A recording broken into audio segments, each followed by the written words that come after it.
All right. Welcome to the Red Gauge Podcast. Please like, share, comment, subscribe. It helps out the show a ton. We are your hosts. I'm Kyle. This is Josh. And today we have our, I was going to come up with a new adjective today and I forgot. We did esteemed and illustrious. What's better than magnanimous benefactor, Spencer Wow. Arnold. There we go. Magnanimous. He's I not. like that. Yeah, I don't know where it's going. Yeah. Somebody's that's going to great. get the shaft. Somebody's going to just be the normal. Someone's just going to be their name. Yeah. I'm okay with just being my name. You're good with that if you wanted to land there and save magnanimous for somebody else. But I appreciate y'all having me on. Yeah, it's too late. It's in the ether now, so we can't get away from it. All right. So, to get started, I usually like to ask how people got into sports. So, like, how did you get into sport? You know, what were the foibles and hurdles of your early athletic career? You know, got you to where you're at now. He doesn't like that I use the word foibles. Dictionary that word. Foibles, yeah. I literally, I feel like I'm the cookie cutter story of every strength coach you've ever met, right? Like below average at every sport I ever tried, found the weight room to make me maybe slightly too average, enough to get on the field. And then realized that I was way better at training than I was at sports. And the strength coach invested in me. The story's already written, right? It's like rom-com story here. It's like, and then I found a love for the weight room. That's how I got into sports. But truly, I was an undersized, under athletic kid whose only shot at like getting anywhere near a varsity field in any sport was through the weight room. And like circumvently, it's like also, if I was never going to get a date, like that was the only shot, was through the weight room too. And so like I was motivated, loved the weight room, got involved in the weight room. My strength coach was an Olympic lifting guy. And so my first experiences with the weight room were with snatch and clean and jerk. And so, I obviously fell in love with that. And that led to, competing in the sport and then coaching in the sport and then now coaching the sport in a high school, and then using the sport to train, baseball players and football players and volleyball players and all that stuff. So that's how I got into it. I think ultimately it was a conduit for me to try and do other things. And I found out that I was just better at it than I was at the other things. Mm-hmm. Yeah. I mean, it's fun. I mean, you can see Josh over there. His face really lit up. He was happy about my story right there. Exactly. Cookie cutter rom. Yeah. I was 85 pounds walking into my freshman year of high school. Oh, yeah. 85 pounds, y'all. So You're on like the powerlifting team. Well, I mean, the problem was the lowest weight class in wrestling was 103. So like, you had to be above 85 pounds to wrestle in the lowest weight class. I had like kids that were that size. Like, dude, you could put on 20 pounds of muscle and still be in the lowest weight class. That's exactly what happened, right? Sophomore year, I was a great wrestler because I put on 20 pounds of muscle and was still in the lowest weight class. It was awesome. I could just imagine you trying to drink like a gallon of Pedialyte to make weight on the low end. That's like 100% what I was doing. You want to talk about how to make your wrestling teammates mad? That's it. Show up to weigh-ins with a biscuit that you're eating. Not that you're going to eat after, that you are eating on the scale. Like that is a way to make a whole lot of people frustrated. You just had a sleeve of Oreos and a gallon of chocolate milk and you're just going to town. That's it. That was exactly how it looked. Yeah. Awesome. So how was your, so you said you competed in weightlifting. How was your competitive career? How long did you compete for? Yeah. I again, like super undersized, but I got tall. Like, so tall is relative, but weightlifting, tall's not tall. If you're over 5'2", you're probably tall. Right. And so all of a sudden I'm 69 kilos, which what is that? Or 62 kilos, 130 something pounds, but I'm 5'10".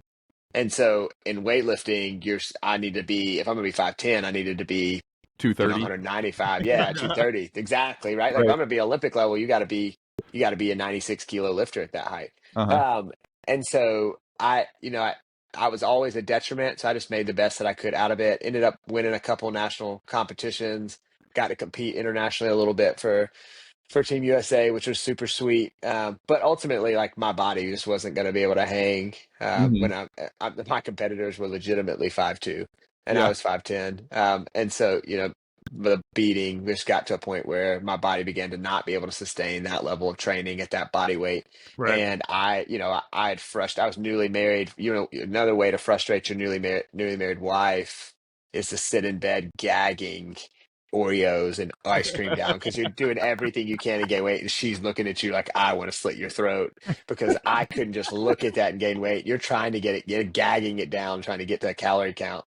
And so it just got to a point where it got too hard. But I mean, it was a really fun run. That's a fun thing for a college and then young 20 something to get to travel all over the world doing Yeah. weightlifting. That was really fun. Yeah, actually, So this is a perfect. This is right where I want it to go. Every episode, we do the Monroe's random ass question, and my question was, what? We'll have to do a caveat for us, but where is the most beautiful place that training has taken you? So it oh could my be, you know gosh. what I mean? Like, so you have really good answers. I'm gonna have Yep. poor answers. I might just have to caveat just the most beautiful place I've been because powerlifting has taken me like 3 places, and it was Chicago twice. Like, so Chicago's That's an beautiful. easy Chicago's that's an The beautiful. easy food, answer. You got an easy one? Yeah. Yeah, it's easy. I got to go to Bariloche, Argentina, which is Okay. right at the very bottom part of Patagonia Mountains. And I could have lived there. Yeah. It yeah. feels like it's like a small town. It's where all the Germans went to run after World War II. Okay. So it's got a super German influence in its architecture. Um, the steaks, because it's Argentina, are outrageous. Like it's cheap and delicious. I mean, you're sitting in the Patagonia Mountains. Like Yeah. I slept with my windows open. You smell fresh air. You walk everywhere because it's a small town. Yeah. Um, but it's like a tourist town that people go and hike to, and they'll go there for steaks and wine, and it was unbelievable. One of the most gorgeous places I've ever been in my whole life. Yeah. I always need to go first on these. Yeah. My answers are always, I edit all these and it's like awesome answer. And then Monroe said some things. I don't actually have any really great. What about like when you're getting recruited? You go anywhere Yeah, cool no, cities? no. Yeah, but I didn't get to see him. I just went to the colleges. I didn't. I mean, I'm thinking about it. Like, this is gonna sound like kind of a weird answer, but we went to like Rhode Island late in the spring, and it was stunning. It was a really nice. Yeah, It was a really nice trip. Something. I've never been to Rhode Island. But like, yeah, I mean, I went to California and Texas, and like, I don't know. I don't remember if I made it to the New York, the Adidas or not. It's been too long ago now. But like, I did get to travel the U.S. and Canada, but nothing particularly exotic. It was kind of just like fly in, stay in a hotel, throw some Yeah. shot, throw some hammer, fly back out again. Yeah, Yeah. there's like a 20 square foot part of downtown Chicago. That was pretty cool. You're real familiar with that? Yeah. They got Yeah, it's like the hot dog Bean vendor. and then like one block over. Uh-huh. You need to go to Chicago. They do a food festival every year that you walk up to, and it's not foods, it's foods from all over the world. And so like people who live in Chicago who are from immigrants from other places in the country put these tents up, and then they sell their native land foods. And you walk in, you buy these tickets, and you hand them like 4 tickets for that. And so I'm Okay. talking about, I went there with 2 athletes, and you just walk, and for like 3.5 hours I ate foods that I would have never ever even known existed, and it's all right there in Chicago. So I'm not, I don't know what the name of the festival is. I'm sure if you Google it, but if you're ever in Chicago and you listen to this podcast, that was my best experience in Chicago for sure. Kind of like that. Last year, no, 2 years ago at Nationals for powerlifting, we were at Myrtle Beach and there was a food truck. It was all just American food, but there was like 40 food trucks. That's kind of like the Is same that thing. it? 40 American food trucks is also quite an adventure. Seeing the people that were there was an adventure. It attracts a certain A specific clientele. certain athlete goes there. Awesome. Yeah. That's Yeah. awesome. I feel like I'm forgetting something important. Like You'll blurt it out in, an in hour. like 6 hours, I'll be like, "Oh, we went to Hawaii that one time," but Yeah. I don't think we did go to Hawaii. That's Yeah. awesome. It's time to start competing again, is what it is. That's what that means. I'm gonna take my 40-year-old body and start trying to be a competitive athlete again. I'll watch it. Yeah. So getting out of it was just kind of like, it just kind of naturally, no big turns for you. It was just like, hey, competing's hard and eating's hard, and I got a Yeah, family I want to get going. knees, back, shoulders, like all the stuff started to go because it needed 40 more pounds of support to be able to Right. sustain what I was doing. And then if I come down, right, frequency of training decreases, then I couldn't keep up. So it was like something had to give or take, right? You either had to gain 40 pounds to keep up the frequency, or you had to decrease the frequency and not be as competitive. Both things were not what I wanted. And at the same time, like at the very same time, this was late 2015, early 2016. that people had begun to reach out to me to coach them Yeah. in weightlifting. And then the Olympic Training Center closed after the Olympics. Like they Right. kicked weightlifting out of the OTC in 2016, and all those athletes had to disperse somewhere. And so a couple of those athletes left, and moved to Georgia for me to train them. And that, like, in my head, I was like, I'll train next to them. Well, if you're like a good coach, you can't do that. Yeah. And so, I mean, I'd get 50 kilos on the bar, and then the session would be over 2 hours later, and there'd still be 50 kilos on the bar. Yep. Yeah. And so, that's when I realized, like, all right, man, like these people could go to the Olympics. Like they are good. They are way better than you ever thought about being, and they're right and the right anthropomorphic. So, Right.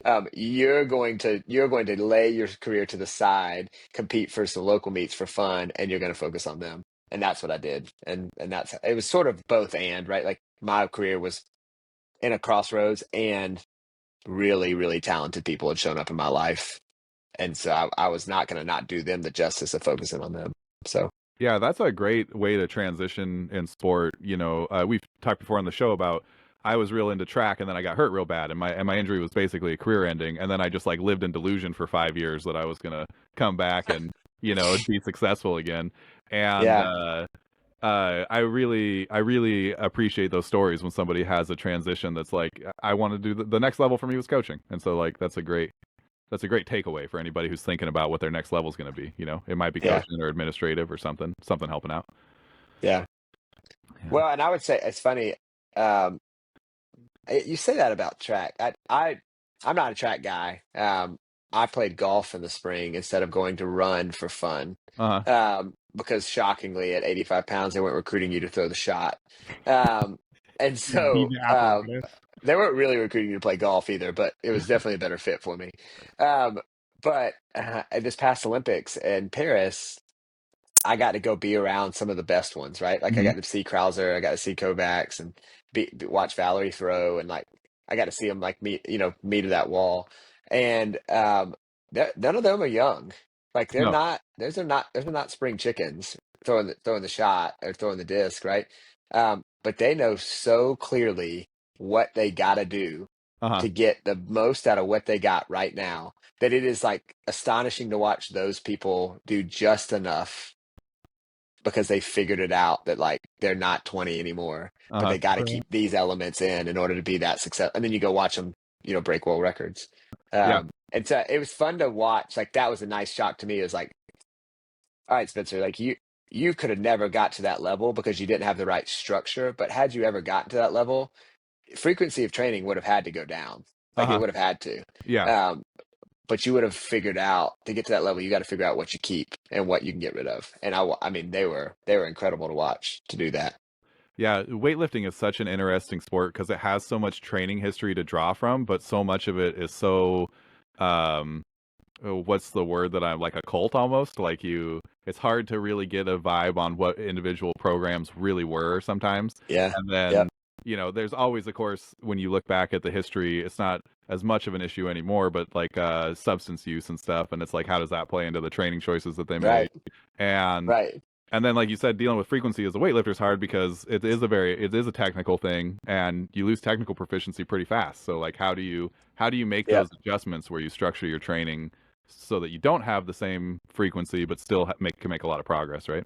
Yeah. You go from right, like when you're teaching somebody the lifts, and I'm teaching a sixth grader, a seventh grader the lifts, it's very simple, right? We're not adding any complexes. I'm not adding extra things to it. It's very like we're going to figure out how to snatch from the hip.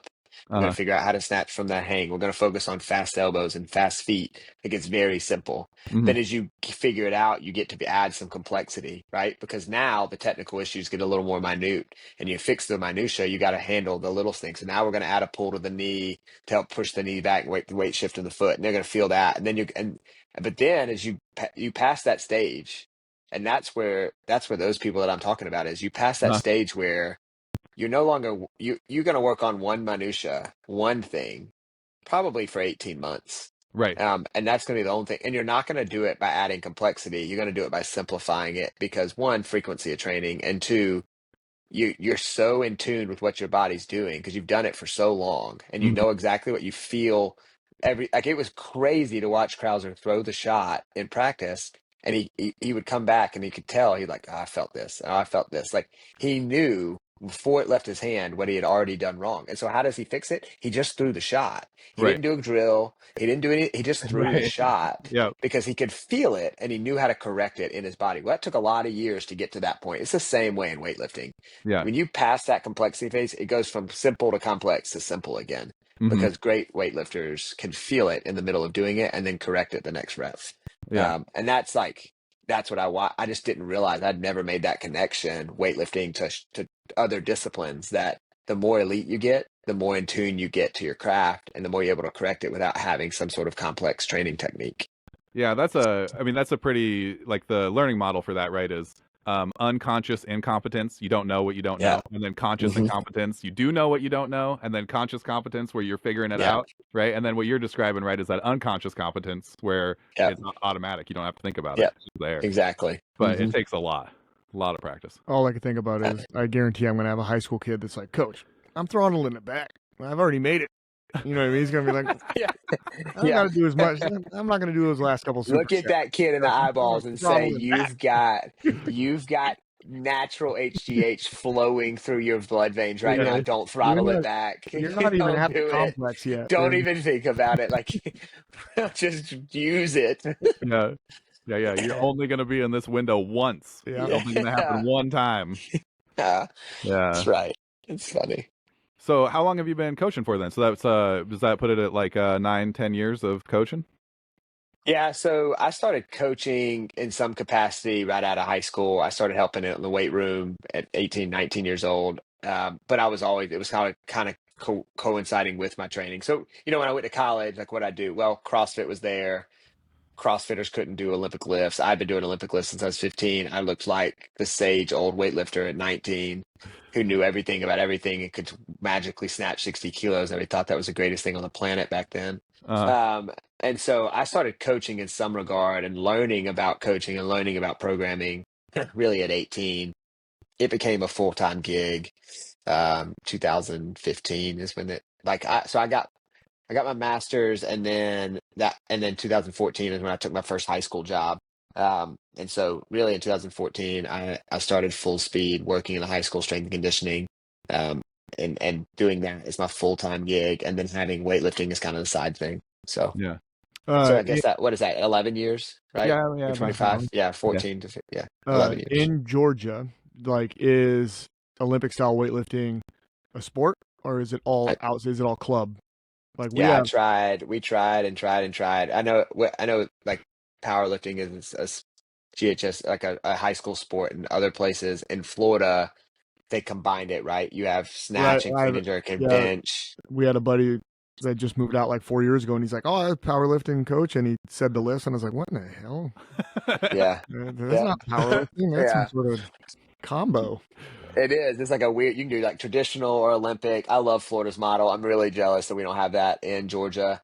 We have tried, multiple coaches have tried to pass that through our high school sports association, and it just never has gotten enough support. One, because I'm going to say this with my current company, power lifters always get in the way, because they wanna try and oh, if we're gonna do a lift, we're gonna do power lift, we're not gonna do Olympic lifting, and then we end up fighting, and then the hairs divide, and neither one of us get what we want, and so Yeah. it's all club level. So right now you're doing local meets to get to national meets to get to international meets. And that sort of is all done through USA weightlifting rather than at the high school level. If they were ever make it a high school level sport, I would be the first adopter, so we can go get those early state championships where everybody figures it out. Sure. Put it on the table early.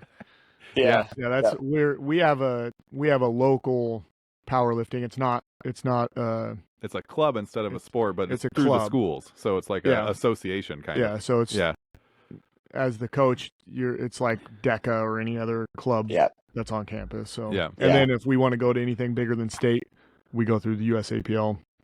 Yeah. On that way, but Yeah. not a lot. Gotcha. Not a lot, at least of the circle that I travel in, which I guess is powerlifting coaches. So I don't know what the hell I'm talking about. Not a lot of like Olympic style weightlifting that I've seen up here as much.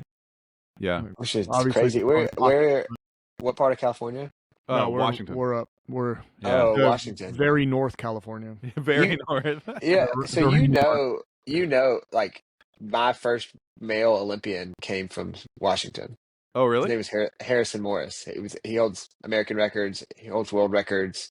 Like he came from Washington. Do you Yeah. know? Do you remember where ish? He trained. I was his second coach. His first coach was Kevin Simons out at Alpha Barbell up near Seattle. Okay. And he has Alpha has it was like a gymnastics gym and a weightlifting gym combined. And so Yeah. Harrison was actually a gymnast at 9 years old, and then made the switch at 9 to weightlifting, and then became an Olympian.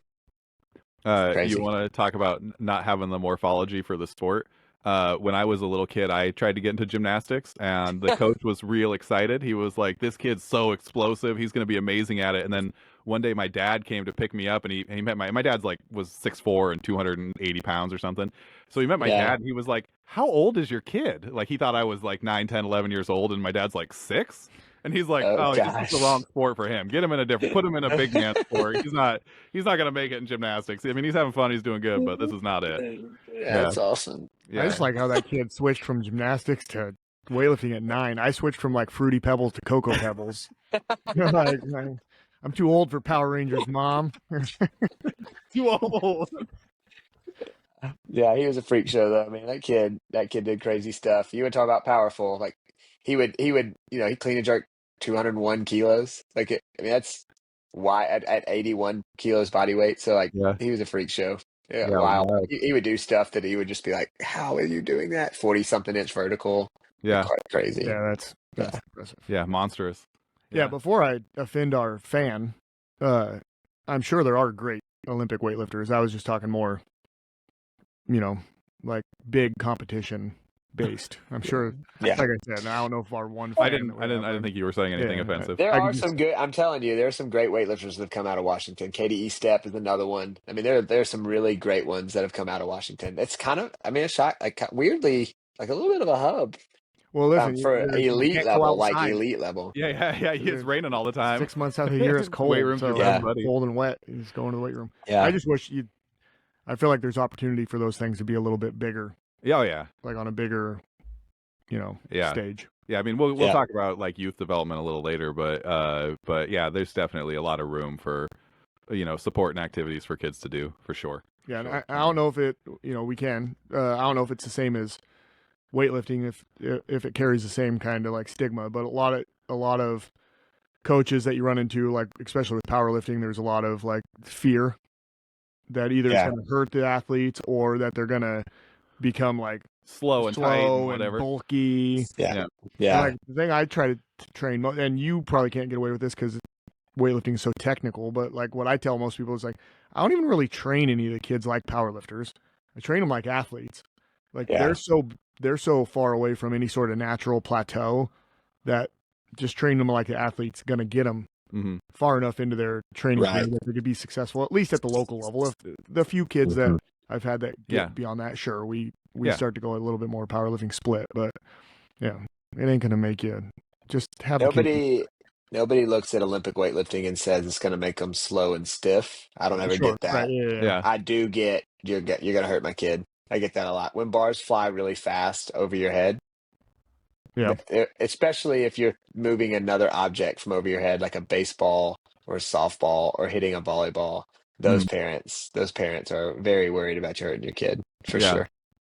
Yeah, should we take a minute and talk about building capacity? Because I feel like that's an important part of the conversation is a lot of times people are afraid to do something. They're afraid to overuse or afraid to injure something. It's like, if they were a little stronger, they might be a little more resilient. They might actually prevent them from having problems in the long run. In your youth, you just bulletproof those joints early. Try to avoid some of those things.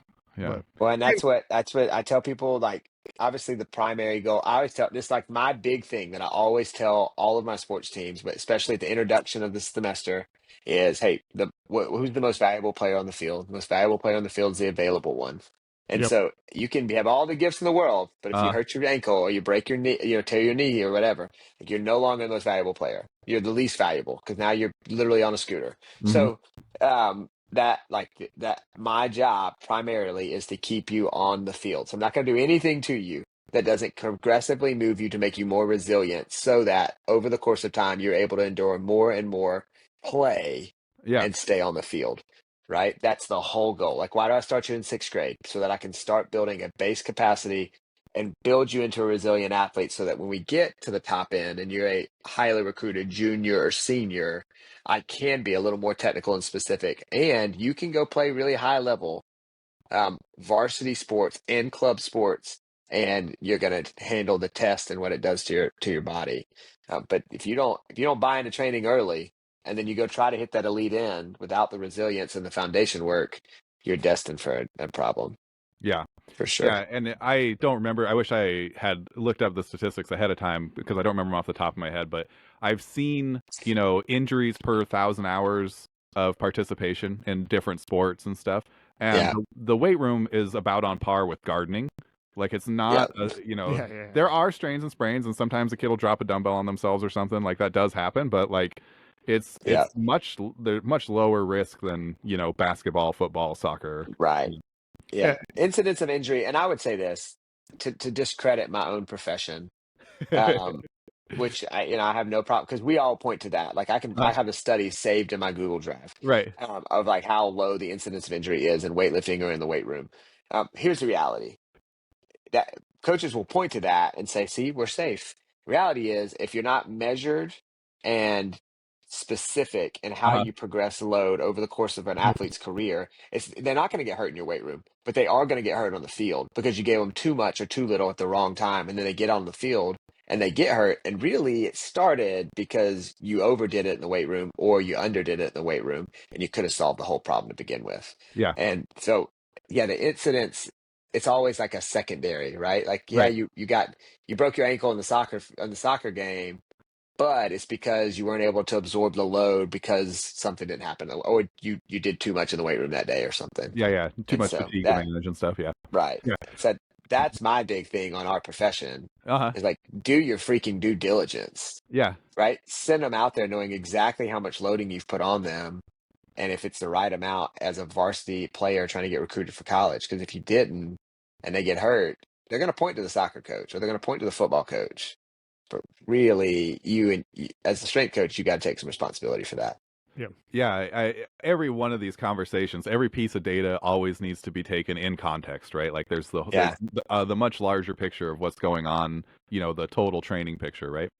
yeah, And that's a really important takeaway. And so is like we just had Ron McKeefrey on, who's at Alabama, and he was talking about how, oh, now I'm losing my train. I lost my train. It just happened all at once. Happens to me all the time. We'll just transition there and just pivot back. I'm going to throw it way back. We got into the youth thing. I do want to come back to it, but I'm really interested in just hearing about those steps of taking a high school or collegiate athlete towards, maybe to the international level and then towards the Olympic yeah, stage. I think that's super interesting. And then we talked about it before the show of like, how much does it play into an athlete's mind on the Olympic stage of like, when should we be peaking? Like, how do I preserve my body to make sure that I make it to that next window? Like, that's not something that a lot of people have to think about. yeah. And I can only speak for weightlifting. Yeah, that's fair. But so to the answer to the because I just know the qualification systems so intimately at this point. But if you go back to like what you said, like I mean, if I'm 15, 14, like I have a 10-year-old daughter, she lifts weights.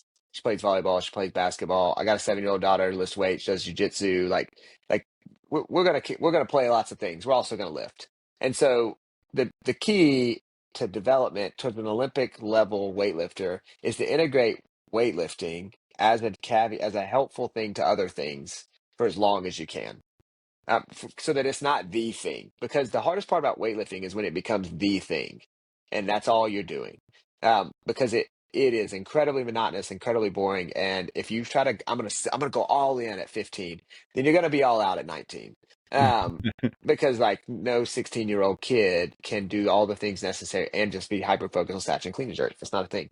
So just I have a girl right now that I'm training. She's 21 years old. She was in my high school. She did some stuff early in my years there that I was like, okay, you're 5 foot, you've got a 32-inch vertical, you're a female, and you can take a 10 pound or 25 pound plate, put it over your head, and do a squat pretty easy. Okay, so like we've got all the right tools here, but Hmm. you're also a pretty gifted 100-meter sprinter. You play basketball as well. Let's keep doing those things. Right. And when those things are over, we'll start to like get a little more specific to the sport of weightlifting. And that's exactly what my philosophy is towards how do I get somebody to the Olympic level is create big training base with lots of different training mechanisms, and then start to like narrow that funnel once those training mechanisms naturally leave their life. Right? She didn't go to college for basketball. Shockingly, at 5 foot, she didn't go to college for basketball. It was a surprise to She everybody. also, yeah, surprise literally to everybody, right? Like at 5 foot, as fast as she was in the 100, she wasn't going to go be an elite college sprinter. Like it Sure. wasn't going to happen. Now she was a great high school athlete. She set some school records. Like she did an incredible job. She is still very fast, but she's not that level. So those things like naturally pulled away from her life. And then you could slowly like bring the funnel in. And then it becomes just like what I said in the beginning. Like now we start to handle the minutia, right? We've done the simple stuff. You know how to snatch, you know how to clean and jerk, but there's errors, like there's technical errors. And so you do two things in that realm. Like when you finally get to the point, this is ideally like early 20s, really maybe 18, right? 18. Let's say 17, 18. It's when you get to that point, you start saying, all right, I got to build capacity because ultimately I need to be able to increase training frequency. And at the same time, I need to correct like minute technical errors, and those two things have to happen simultaneously. So as a like data mind, I'm watching the total volume and tonnage slow drip up over mesocycle over mesocycle over mesocycle till we get to a point where body starts to show like overtraining, right? Training like, oh, now we got losing our appetite. Now we can't sleep. Like we're starting to get sick. Okay, we've probably hit whatever that is. Like that's our ceiling right now. So we're gonna come down 5% from that and live there for a little bit. And then that space is where I'm going to hammer all that technical work and fix the minutia. And all the while, what am I doing? I'm building work capacity so that we handle it technical and then we start the slow drip again. And slowly you start to build this capacity for overall work. That happens all the while the total, like the snatch and the clean and jerk total is going up. And so while all that's happening, you're competing at national events. You're then making an A session at national events. Now you're winning the A session at national events. And then that, like, if you win the national championship in USA weightlifting, that does not mean you're going to the world championships. Like Yeah. they don't actually care if you win or not. Yeah, the Like it qualifying process is pretty complicated, right? has nothing to do with winning nationals. Yeah. They put a total out, right? Like you got to get as close to that total as possible, and the Okay. top 8 people with the highest percentage of that total go. Period. Oh, And okay. so it's 2 per weight class. And so if let's say the total is 191 kilos, and you hit 190 kilos, your percentage is 99% something, right?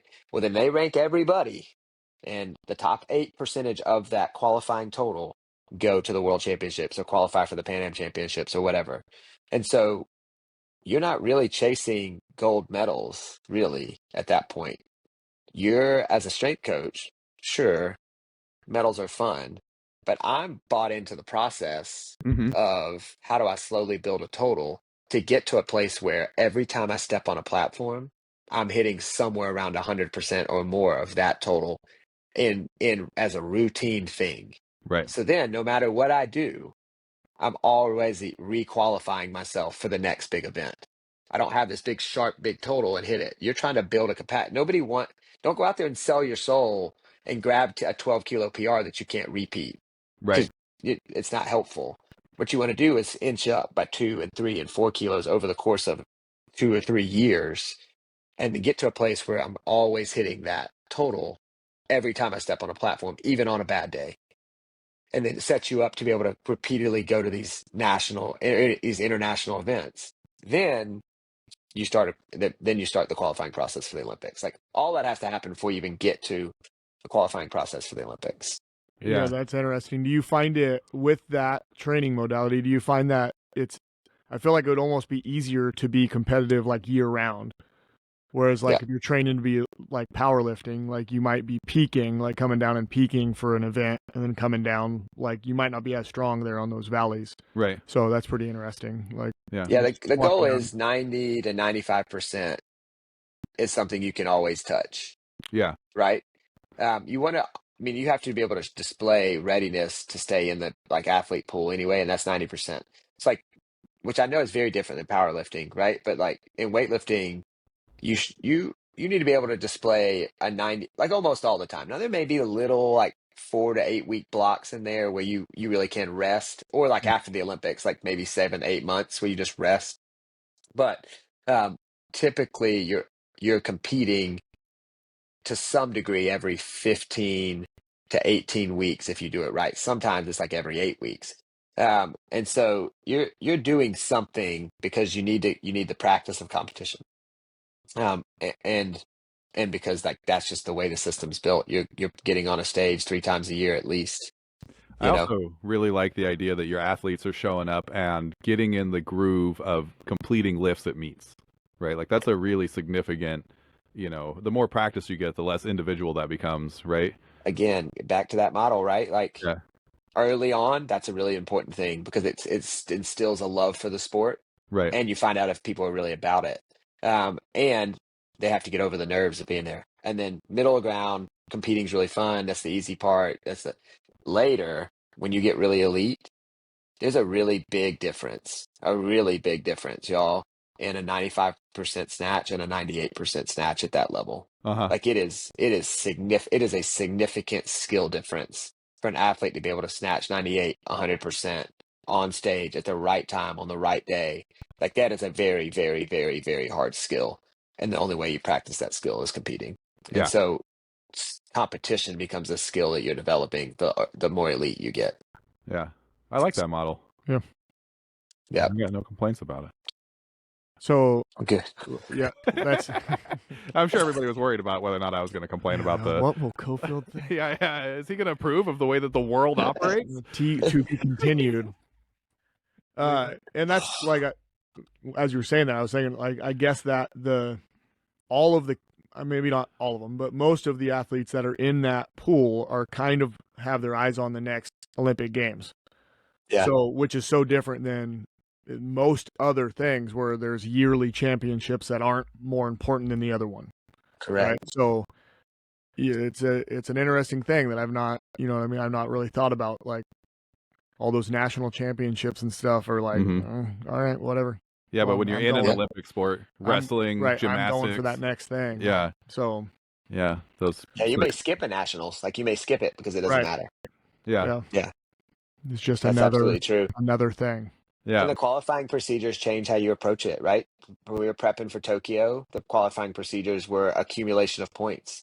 So yeah, every time you went to a competition, you accumulated points, and then those points combined together at the end, and really they combined together, and you got to pick 4 competitions that had to be spread out over 2.5 years, and then you accumulated those points together. And so how I approach that, where I don't have to have one great competition, I gotta have 4 good ones. That looks a lot different than prepping for Paris. It was one total. You put up the biggest total you put up in the course of the qualification period. That's all we care about. And so yeah, you could hit that thing in December of 2022, yeah, and you've hit it. Like I had an athlete who competes for Canada who got a silver medal, who hit that money total in literally in October in Colombia of 2022, and we were able to like way back fix some technical stuff, figure out the weight cut piece. We were given so much extra time because we make hit the sure he total. feels good and healthy and comes in strong and Right. It's yeah. not Yeah. like you had to be peaked out right, 2 You months didn't. before the Olympic trial No. to make sure you qualify. right, No. It's a really interesting. We didn't even go in. like we didn't even do it again. We didn't even go big again. Partly because there was a little minor injury in there, and because we were working on some technical stuff Right. that we had time for. But Mo didn't go big again until Pan Am Games. It was like that was literally the year of the Olympics. yeah, So I mean, we had a lot of time there, luckily, to work on some stuff. And then she showed up at the Olympic Games, healthy, in shape, and smashed it. yeah, That's awesome. yeah. Yeah. Do you get to enjoy the Olympics? Like, what's that? What's that it Oh like? my being God, there? it's the I'd the great. imagine. I'd imagine it's just chaos when you're. It's the greatest. But- It's like the best drug for a sports junkie. Yeah, Like you can't. I can't even put into words how great it is when you're there as a representative of your country, because it's not just you. Like I sat next to Don Staley and talked about basketball. Yeah. Like I was able to go meet and talk and eat lunch with Sidney Lavone. Like there are things that I'll never get to do in my life ever Right. again. Like it is like Disney World for all the athletes you've ever watched and admired. You get to watch them train, you get to talk to their coaches. I got to be in the weight room when the men's and women's volleyball team came in and see how they train and talk to their guys about their catapult data and what they're tracking and all that stuff, right? It being there for your sport is great and it is stressful. But like as a weightlifter, like well, it's not an all day thing. They spend more time recovering than they do anything. Uh-huh. And so like when they weren't training, I was like I was at every sporting event I could go to That's or awesome. every practice really. The practices were cooler than the events. Yeah. Yeah. I believe that's 100% true. Like it's always fun to see what athletes do when they're relaxed and, like trying to get into the zone and stuff. When Team USA took over like it was like a college campus in Paris. Yeah. And they basically locked it down. Like you couldn't get in unless you had a USA credential. And then every athlete for Team USA trained there. Yeah. And so like you would go in, that's where they ate dinner, that's where they ate breakfast, that's where they ate lunch, like all the training was there. And so you were literally in Disneyland for sports. It was Yeah. awesome. Yeah. Real cool. So and you did two, right? So you did Paris and Tokyo. Tokyo. Yeah. The COVID one in Tokyo. COVID Which Tokyo. is What was that very experience different. like? I saw you always get whatever your feed is, whatever they feed you, right? And I saw a Yeah. lot of like like Japanese people who were upset that the Olympics were even happening. Was Yeah. that like an experience for you when you were there, like super lockdown or was it a pretty great experience still? I have no idea what the Japanese people felt about our presence because we Because you were never just had in there. interaction with them. Yeah. Yeah. Yeah, like we were only at, like you're getting tested every day. You're only like it was hotel, training venue, competition venue, that's it. You had to go in specific transportation. So like transportation is specifically designed for Olympic people, not for Japanese people. Uh-huh. You couldn't like go out to a restaurant because they weren't open. You there was nothing. It was everything was empty. It was like a ghost town. Yeah. Like you inside of your hotel, there was interactions and it was fine with Olympic people. But if I wasn't even allowed to like go out and walk on the streets really, you know? And so it was very like quarantined off, like it's Right. not much nothing Yeah, you could that's do. crazy. Yeah.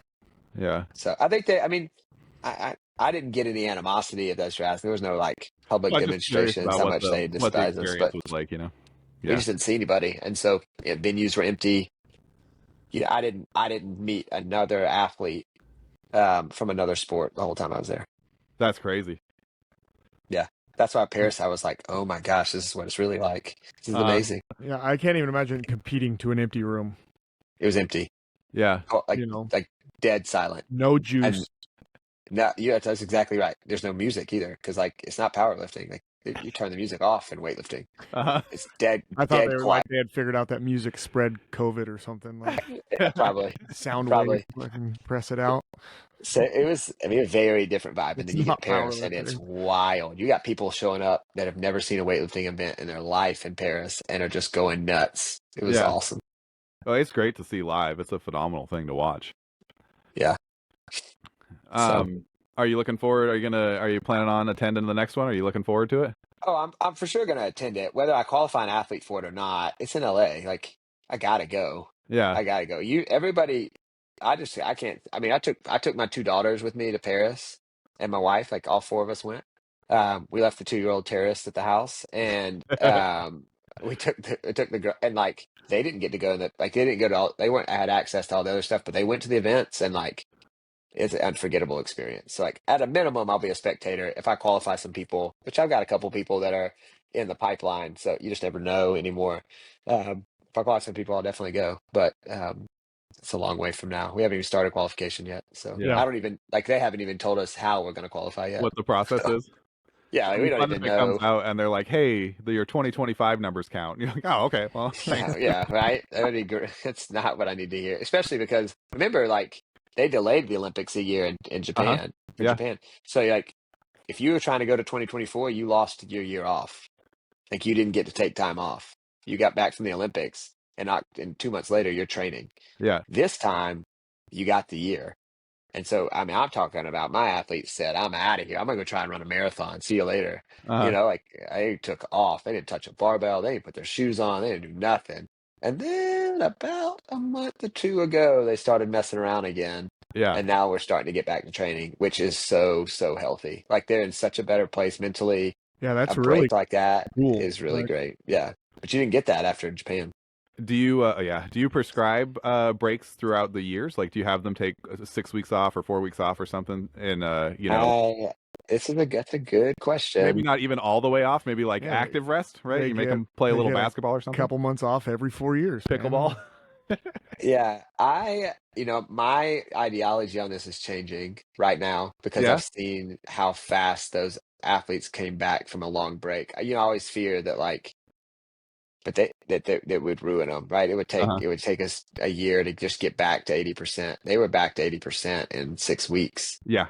And then they're back to 90% in 12. Right. And so all of a sudden I was like, wait a minute, we took a lot of time off and not a lot of us, we didn't lose a lot, right? Like they were active. They didn't just sit on the couch. Like they played sports or they went running or they did CrossFit or whatever, right? Like go be active, go do what you want, but don't be so regimented in your weightlifting routine.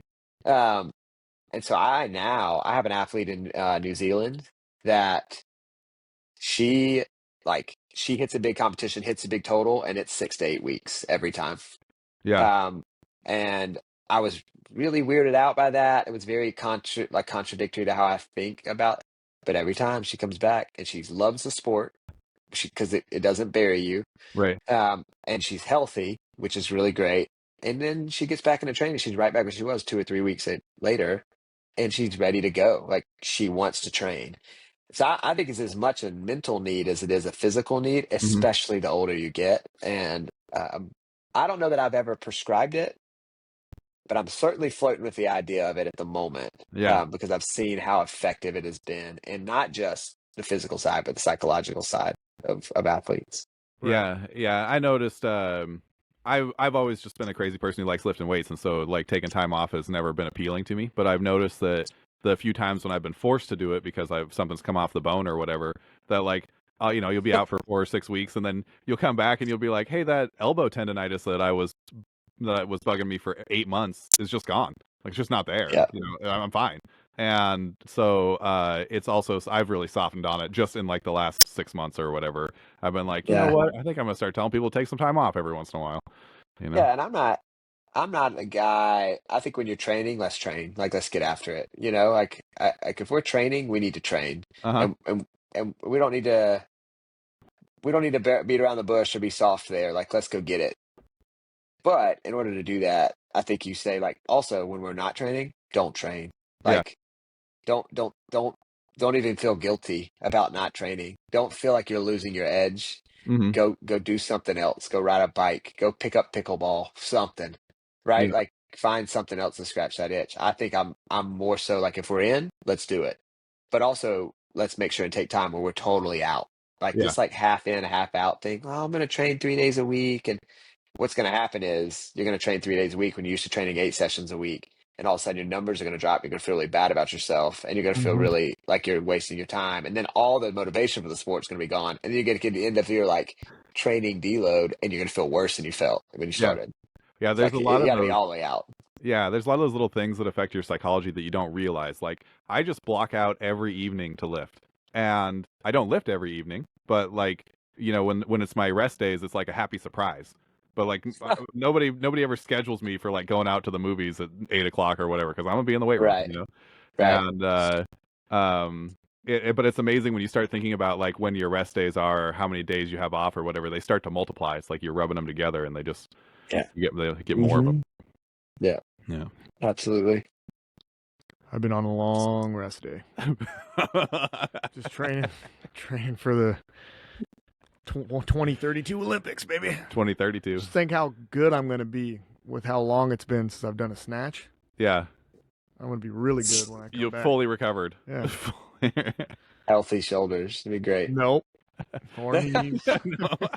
No. Somehow they're getting worse because you're not exercising, which is Yeah. actually a That's predictable so phenomenon. weird. Yeah. That's weird. Who would have thought? Who would have thought? I do my push-ups every day. Do you? Yeah. Whole family. Nice. That's A awesome. lot of them. And my shoulders go the whole time. Everybody makes fun of me in my house. But whatever. It's terrible. Still doing it. I'm just trying to get my daughters to do push-ups with a flat back instead of that like slinky thing. Like, golly, get your core together. What are you doing? Yeah. That's been Drives me my. crazy. I got my own little gym here, my own little troll cave. It's like 500 square feet of just as much steel as I could get in there, and my boys like to come up and join me. But it's that every time with push-ups, it's like, come on, man, like just you can do it. I know you can. I've seen you do it. I know you can. I know you can. You're just lazy. Yeah. Stop it. We Yeah, start this one. It's We really start great with the being good ones. dad for a strength coach. Like if they do, give me the 3 to 5 perfect ones, Uh-huh. and then finish. You know what I mean? Like however they look after that. At least you're working on the. Like you could prove that you could actually do a good. If somebody says I'm doing that do a tomorrow. push up, you could at least Crank one out. Yeah. Crank one out. Yep, this I'm week. doing that tomorrow. Yep, I'm gonna They say called that me out tomorrow. though. They were like, "Well, anybody could do the push-ups if you only go up as far as you will go up." And I was like, "I ain't going all the way up." In my brain, I thought I was just like, and they're like, "Dude, you're like halfway." Yeah. And sure enough, I went up, and all of a sudden it went from like smooth to that's when it was just like, and I was like, "All right, that's what you guys are going to listen to this whole time." Yeah, it might be part of the problem. Yeah. That's so fun. All right. Well, you want to talk a little bit about training? What the hell have we been talking about? The Olympics. Oh, that's different. Yeah, that's competing. It's a professional sport. You talking about the high school stuff? Yeah, let's just a little bit. If you're working high school, middle school, you got your own kids. Let's talk a little bit about like youth development, because one of the things we're always trying to get out of this is something, a takeaway for coaches, athletes, parents, whatever. So Yeah. let's talk a little bit about getting kids in sports and running them up the ladder. Yeah, I think our system's really great because we're able to, I'm able to get them at 12 years old. 85% of our high school plays the sport. Yeah. So, we're just and if you're playing a sport in the high school, weightlifting is built into your schedule. So it's a requirement if you're playing a sport. So they just build weightlifting right in as a class. And so that concept means I'm likely going to see you for 7 years straight with some gaps for school breaks and summers, right? Right. Which makes the responsibility on me to go, what are we trying to get to? And then how do I work backwards to where we are?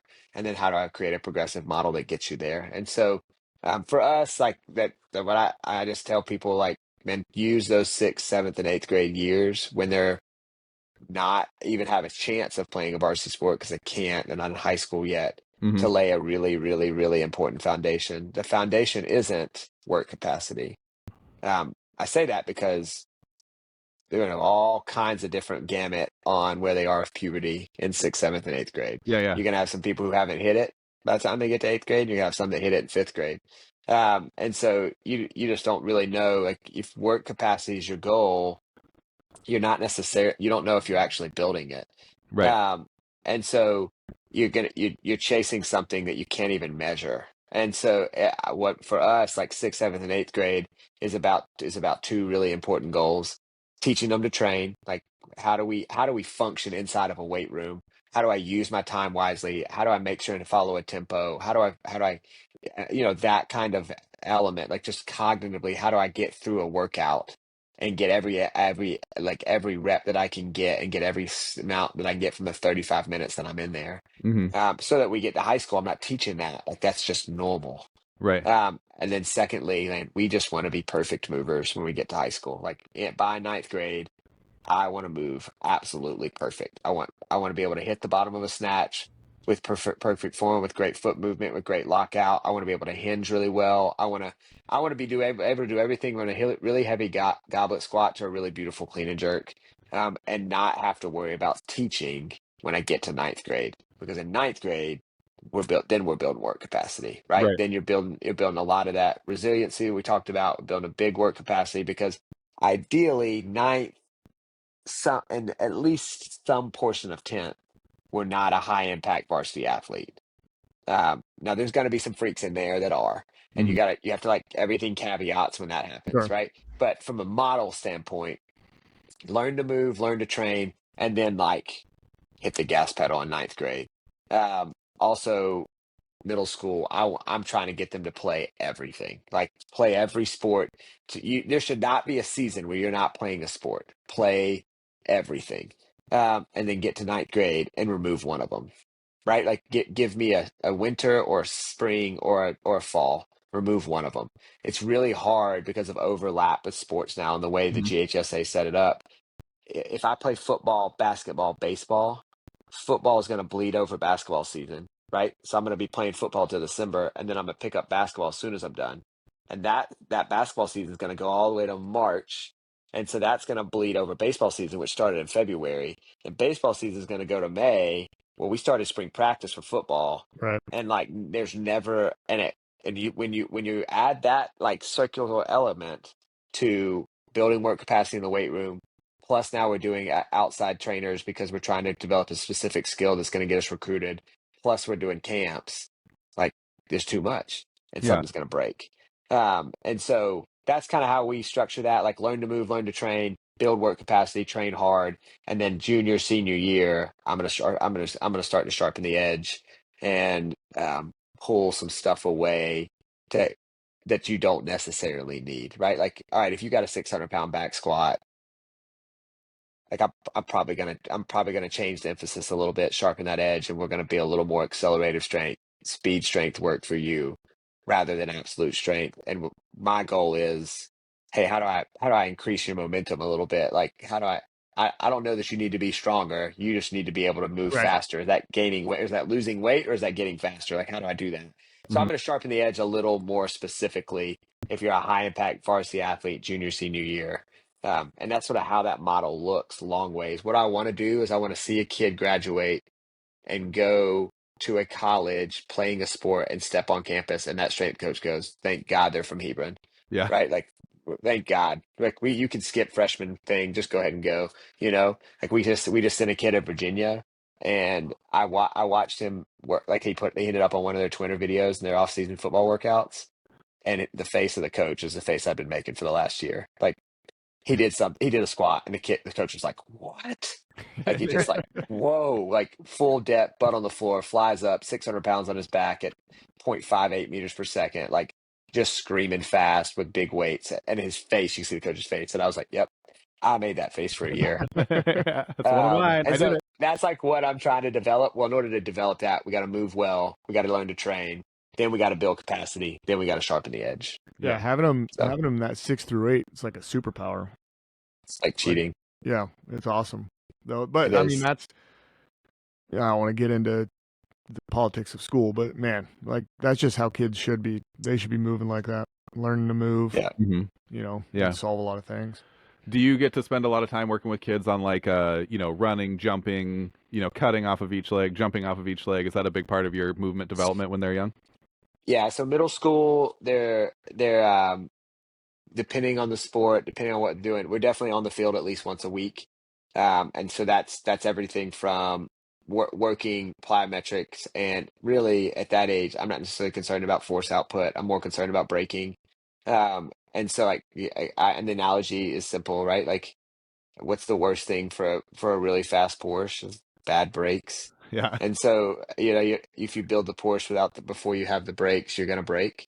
And it's ironic because that like I, this is a fun story. Since you said we could caveat and go into Oh, stories, I'm Yeah, going anytime, to. go as anytime. far away as Um, possible. we have a like I'm talking about avid, wild dude that just loves sports cars at our school. And Okay. he's got the finances to be able to get some really cool sport cars. And so we kind of training on a Wednesday during Christmas break, and sitting in our parking lot is like six of the coolest sport cars you've ever seen. Like I mean, a Lamborghini. There were two Lamborghinis. There was two Porsches. One I don't know. I mean, they were legitimate race cars. Um, and I was talking to him and I was like, man, that car, how would like he was like, well, the most expensive thing on that car, and I drove it and it literally like sucked the breath out of me when I hit the gas pedal. It was awesome. Couldn't stop laughing. It was awesome. He's like, most expensive thing on that car is the brakes.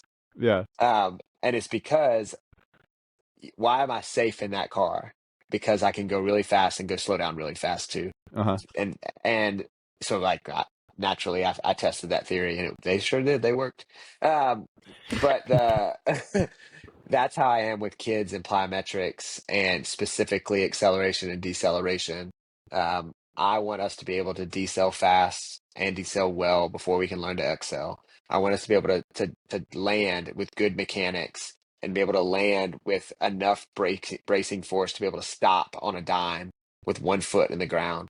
And so we teach that stuff primarily, and then we add the top velocity and the acceleration piece when we get to high school. Yeah. Again, I'm building a foundation because I care more about shin angles and braking force in middle school. Not so much like force absorption as much as mechanics of how to absorb force. Uh-huh. Because they're not going to create that much force. They're 60 pounds and a noodle. And so like, but them knowing where my foot needs to be when I'm changing directions to go this way and what angle of my shin needs to be able to go the other direction and how my shins point where I'm going and all of that stuff. Coach Sargent, my assistant, is a track coach and she loves that. Like she loves it. Uh-huh. Like it is her thing. The way I think about weight distribution in the feet and weightlifting is the way she thinks about that stuff. Uh-huh. And so I just like, Mitch, we put them on the field and she goes to work. And so by the time they get to high school, we spent 3 years teaching the mechanics of that. And then we just add in the top velocity, like the peak velocity stuff and acceleration work and change of direction work in high school. Yeah. Are your classes broken down like the middle school ages are mixed? Or do Yeah, so 6th, 7th, and 8th are all together and separate, and then the high school classes are Yeah, mixed. As well? they may be in the same space sometimes together, but they're not in the same like it's not a one class, like they're in different classes. Oh. Yeah. Yeah. hmm Yeah. Is it hard at all? I mean, I guess maybe it helps that they aren't able to produce a lot of force and they're smaller, but I was just wondering about like the recovery demands of doing, right? Braking is pretty eccentric heavy, right? But Yeah. being smaller bodies, is that pretty much, and young and not super powerful Yeah. yet, pretty much takes care of Young, itself? super powerful. Like they're young. They don't. It's not a lot of force actually. Uh-huh. It now and as a junior in high school at 320 pounds, it's a lot of force. Right. Which is why I want to teach you to do that well. So when you are a junior in high school at 320 pounds, you have a shot at being able to do that without something falling apart. Because the forces are so much higher then. But yeah, we don't see a ton of residual impact. Like we haven't had kids come back and be like, I'm so sore, gosh, that hurts, or any of that. And also it helps that we're on turf and not on track or not on a floor. Right. That helps a little bit with bracing. We're not in cleats. Like I'm not putting them in cleats. Because again, that impact on the could cause stress fractures in the feet. And I'm not trying to, if anything, we're going to be barefooted, Uh-huh. like we're going to be on that kind of stuff. So we haven't seen a ton of residual effect. Now I say that, but remember every now and then there's an 8th grader who's really the development level of a 10th grader. Yeah. Yeah. Right. Yeah. And that you have to be careful with. So you have to have conversations and pull somebody aside or that kind of thing. Like, hey, let's do that. Like we had a kid that had a hip, 8th grade kid. Yep. Sure enough, he was 8th grader. Just had an avulsion fracture in his hip, 2 weeks ago. Pulled the thing right off the bone and it's because he was playing too much and like he's really a 10th grader in an 8th grader's body. Yeah. And so he was doing basketball.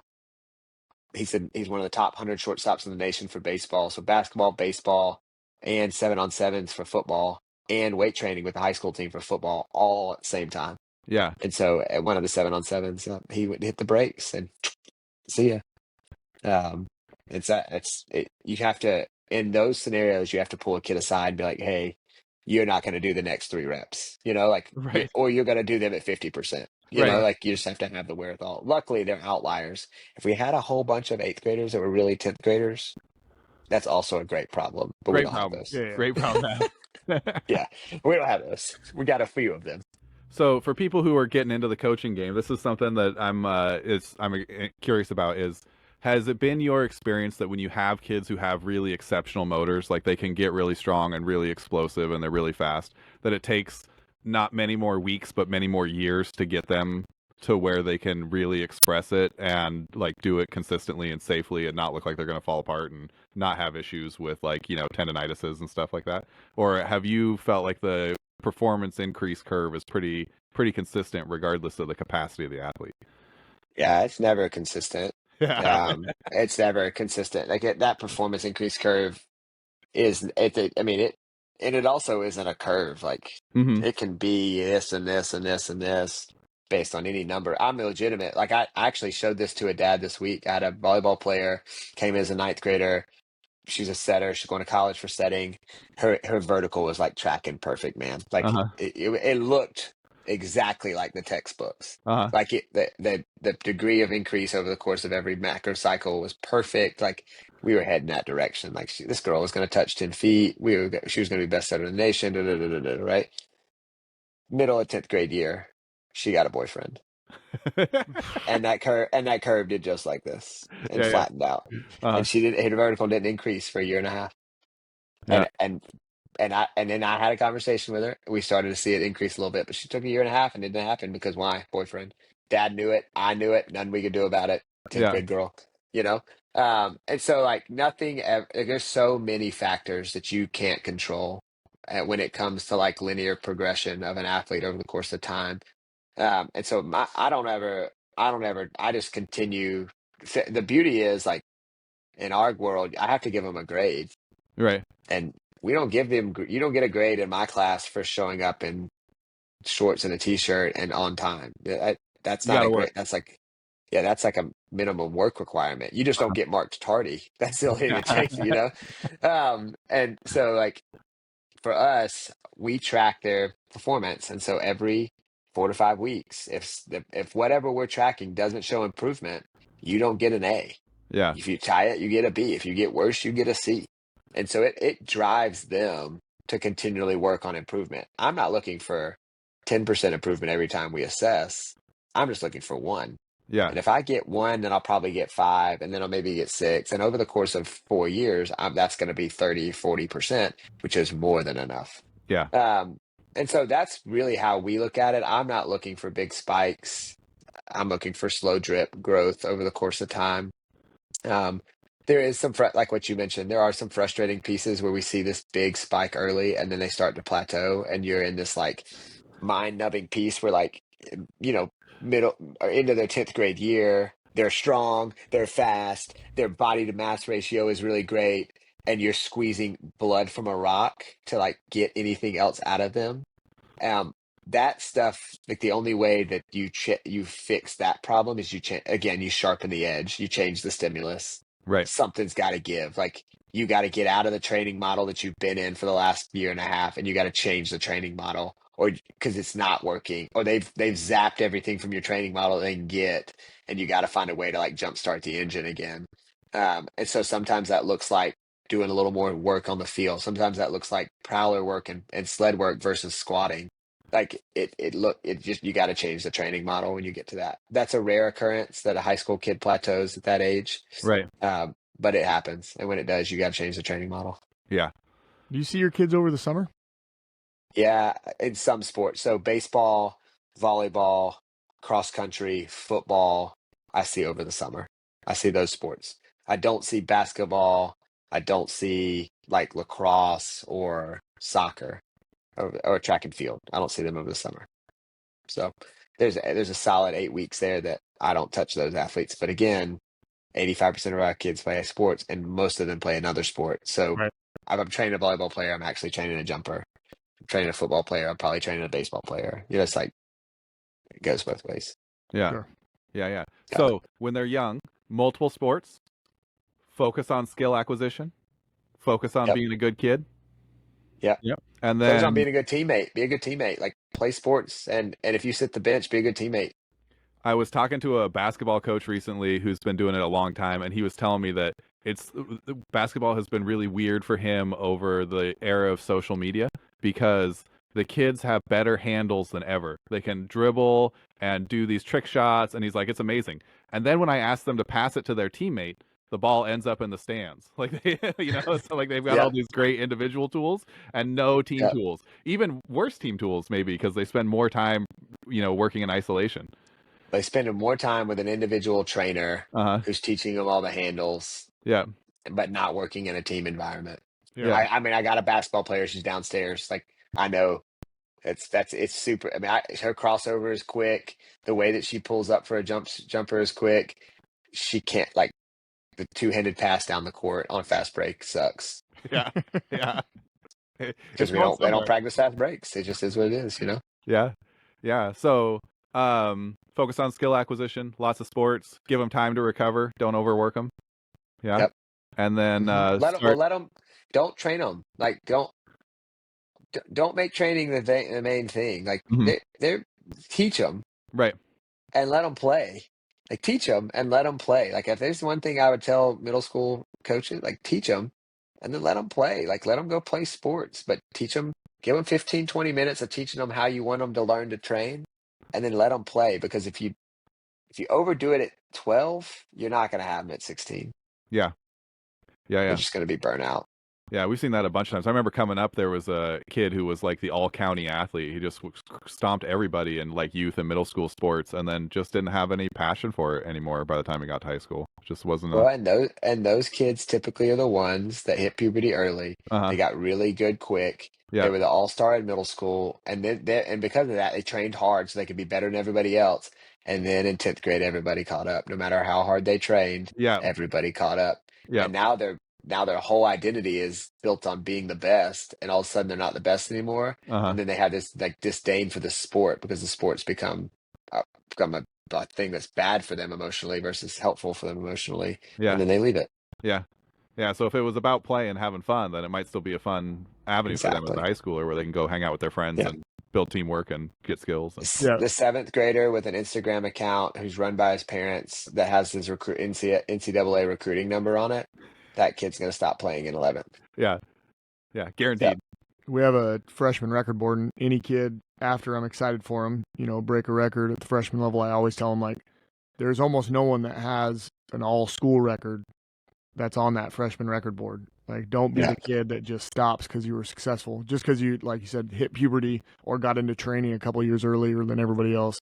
Like, that's cool, but no one said that I wanted to be a great freshman.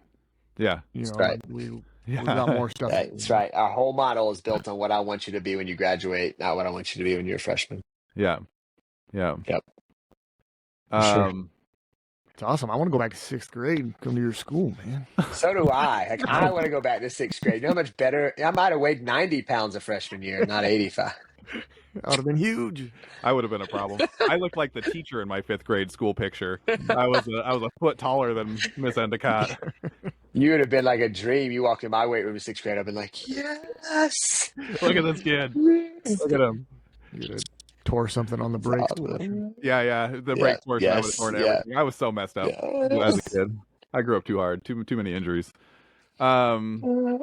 So we refine that a little bit. We get to high school, and at high school we start thinking about taking a season off. Well, not necessarily not off of like work, but off of like sport. Have a down season.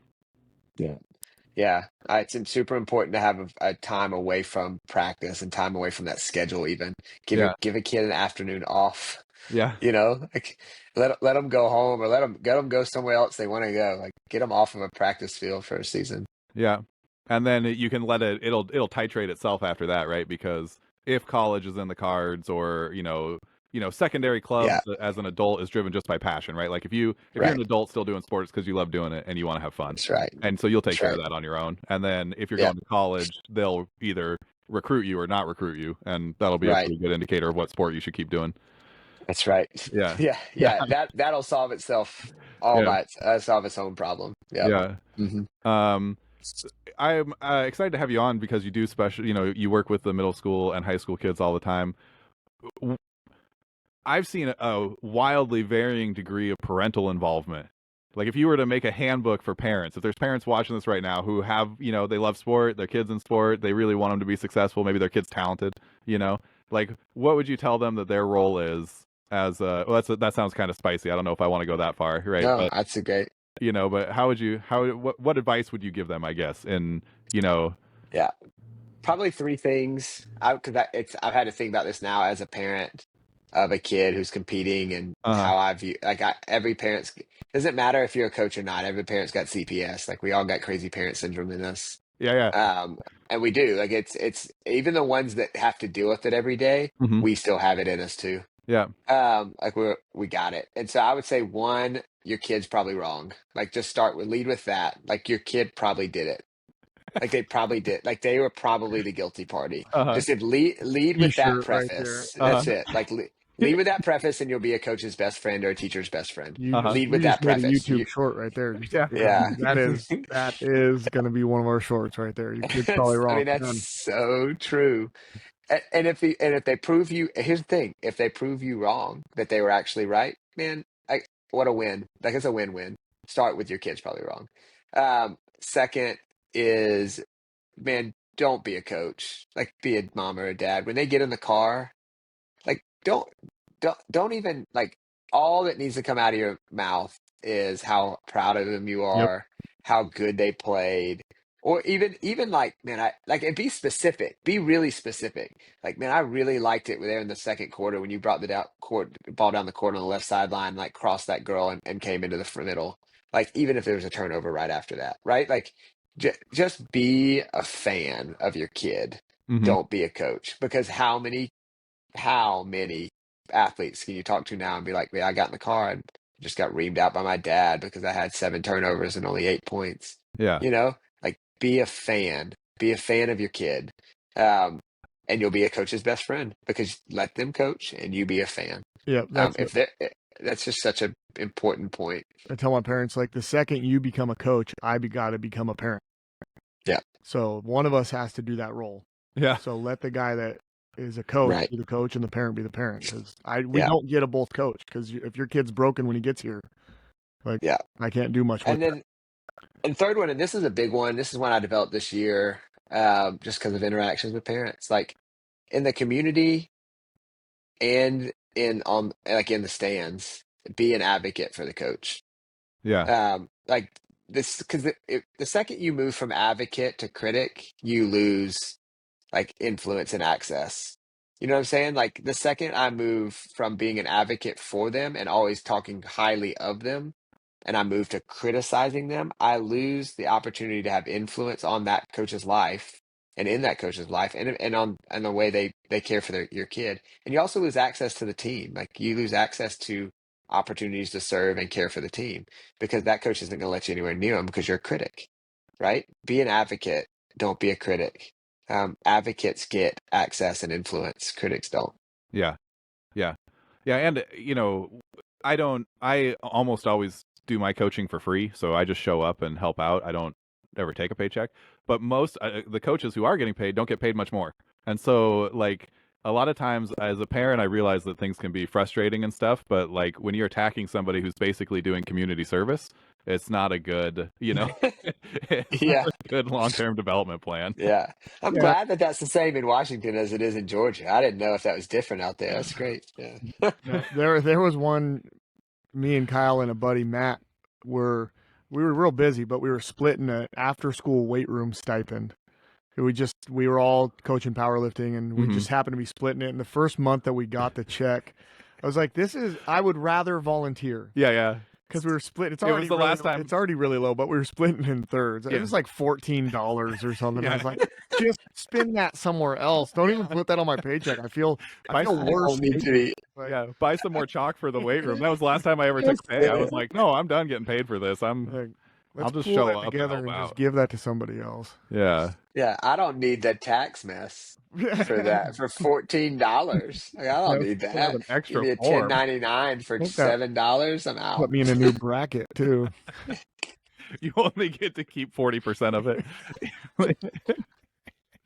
But yeah, no, it's Yeah. I just this last year was the interim head football coach at the school. We Okay. lost our football coach, and I stepped up, and all those things you just said. I wish we would have put this podcast out about 6 months ago. Anytime a parent emailed you could have just sent them this episode and been like, hey, try again. Yeah. So when I took the job, there was like a pretty popular figure at our school, and I've had success in other things, and they were all just like, Coach Monroe, we love that you're taking the job. And it's like, I've been a football coach now for a decade. Like, you tell me what you think about me at the end of the season. Yeah. Yeah. That's when I want you to tell me you love me. And sure enough, like, It was a rough season, and it all was of a sudden all I was the rainbows and worst- sunshine. Worst coach in history. I didn't care about the kids anymore, and it's like, Josh, it doesn't matter if it's a rough season. We won the state championship, and they had to put a police guard on our head coach. We won the state championship, and he had a police escort. Like it doesn't matter if you win or Well, lose. crazy CPS parent to syndrome. CPS. Yeah, and it's funny because like you said, I can't even be mad about it because they just care about their kids. Like they That's right. just want the They best for their got the children. same thing in them that I have in me. Yeah. It's like it's care and love for our kids causes us to lose our minds, and I don't know what it is, but every parent's got it. It's crazy. I'm gonna send it to share another tangent story, but when I was still before I got hurt and I was still training hard and everything, we had an athlete come in who came to throw with us, and throwing wasn't their thing, and their mom was on the sidelines just screaming at him. And like in between practices, you could hear them as they would leave. The mom would be like berating the kid about how the practice went or whatever. Like they're gonna become we just talked about the 10,000 reps that you need to get good at a technical event, right? Like they're not going to be good on day 3, right? And I actually told that mom that she wasn't allowed to come to practice anymore as a high school junior. I just went up to her. I was like, "You can't be here. Like this isn't okay. You have to go." And it was but you looked 30. So yeah. She probably thought I was a coach. Yeah, to leave. she's probably like, this 30-year-old man's telling me to get out of here. Yeah, It's funny. yeah. That's why a lot of coaches have closed practices too. Yeah, I'll take a crazy involved parent over an uninvolved parent. Yeah, any day of the week. And so will that kid. Yeah. Yeah. Yep. 100%. So you got the silver lining. Yeah. They're there. Yeah. Right. Yeah. We wouldn't be doing this without them. That's right. Yeah. That's exactly right. And the fact that they're there is a positive thing, but it also it's a good reminder for educators and for coaches that the loudest voice you're hearing is the one that's there. Maybe the voice you need to look for is the one that's not. Mm-hmm. Right? Like find the kid who doesn't have the voice that's advocating for them, because that parent is either non-existent or is working their tail off somewhere so that they can play whatever they're playing. Yeah. So find that kid, and CPS is great. Like deal with that, but also who doesn't have the voice, and go find that kid. Yeah, that's huge. I've talked a bunch of times about how sports basically saved my life because, growing up was crazy. And, I mean, I did sports because my brother did it. And then, I only stayed in it because I had a coach who told me I had to stay in it. But like my career plan was still like going to prison at some point, And so having a good coach who was there to be the advocate was a big deal for me. And I was lucky I had 2 of them. Not everybody gets that. So if you're a coach, take the opportunity. It makes a big difference. Yeah. It'll yeah, I mean, we hear this on every podcast you've ever listened to, right? Like those faces are only going to be in front of you for so long. Uh-huh. And you want them to come back to you in 10 years and be really, really thankful for your presence in their life. Yeah. I was pumping out, it's launch day for us. Film this on launch. And I was pumping it out, and one of my ex-lifters, I had missed his wedding. Something came up. My wife went somewhere. I couldn't go. I had my youngest. And he was like, he said it actually hurt a little bit because he was like, man, I ain't looking at your I'm still mad that you missed my wedding.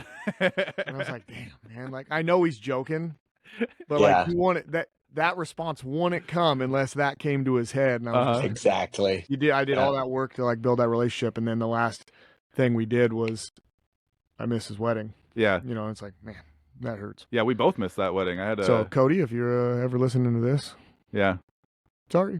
Yeah, I had a family member go through a really major medical crisis on the same weekend, so I wasn't even in town. I felt terrible about it. He's a lovely kid. Well, he's not a kid anymore. He's a grown-ass married adult. Still a kid. He's the one that I went to Chicago for. Yeah. Yep. All right. Cool. Well, I feel like we've done like 2 hours. Yeah. Hour 30? Yeah. Hour 30. Hour 30. The fast one. Yeah. I think my kids are still alive somewhere. Yeah. Yeah. We really appreciate you coming on. I think we'd love to do this again sometime, but like, thank you very much for being here. This was wonderful. Yeah, I appreciate you guys. This is fun.